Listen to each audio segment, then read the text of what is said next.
மாண்புமிகு பேரவைத் தலைவர் அவர்களே, பல்வேறு விஷயங்களை மூத்த உறுப்பினர் அண்ணன் சுட்டி காண்பித்துக் கொண்டிருந்தார். நேற்று கூட மூத்த உறுப்பினர் ஏவாவில் அண்ணன் பேசும்போது சமஸ் அவர்களினுடைய ஒரு புத்தகத்தை கூட காட்டினாங்க. நான் சமஸ் அவர்களினுடைய வார்த்தைகளை நல்லா படிக்கக்கூடிய ஒரு ரீடர். அவர் இன்னொரு ஆர்டிகல் எழுதியிருந்தார். ஆர்டிகலின் தலைப்பு என்ன தெரியுமா? விஜய் 100 ஊழலுக்கு எதிரான ஒரு அடி. என்ன பேசினாலும் ஆதாரம் காட்டுங்கள், ஆதாரம் காட்டல அவர் சொல்கிறார்கள். அமைச்சர் பெருமக்கள் எழுந்து பேசுகிற போதே தவறு நடந்திருக்கலாம் என்று அவரே சொல்கிறார். முதலில் தவறு நடந்திருக்கலாம் என்று ஒப்புக்கொண்டதற்கு ஒரு பணிவான நன்றியை தெரிவித்துக் கொண்டு, ஆதாரங்களை நாங்கள் காட்டும் போதே இப்படி பேசுகிறார்கள். மாண்புமிகு முதலமைச்சர் ஆதாரங்களை வைத்திருக்கிறார், அவர் ஒருவேளை எடுத்து காட்டிவிட்டார் என்று சொன்னால் அவர்கள் நிலைமை நினைத்து பார்த்தேன். கொஞ்சம் கவலையாகத்தான் இருக்கிறது.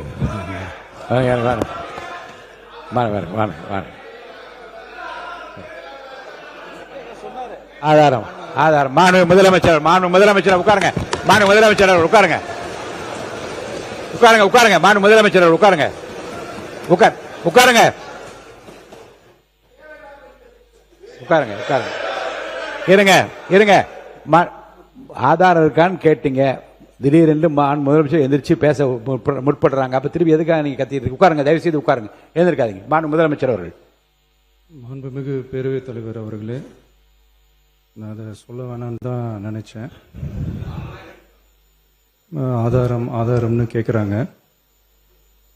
ஒரு 1 வீக் பேக் மாண்புமிகு நிதி அமைச்சர் பேசும்போது ஒரு 3 டிபார்ட்மெண்ட்ல இருந்து ரிவ்யூ பண்ணி அந்த ஃபைல்ஸ்லாம் என் டேபிள்ல இருக்குன்னு சொன்னாரு. அது ஏதோ போற போக்கில் அவர் சொல்லல, உண்மையிலேயே என் டேபிள்ல இருக்கு. அத்தனையும் ப்ரூஃபோட இருக்கு. ஓபன் பண்ண வச்சிடாதீங்க. எப்போ ஓபன் பண்ணணுமோ அப்போ கரெக்டா எல்லாமே ஓபன் ஆகும்.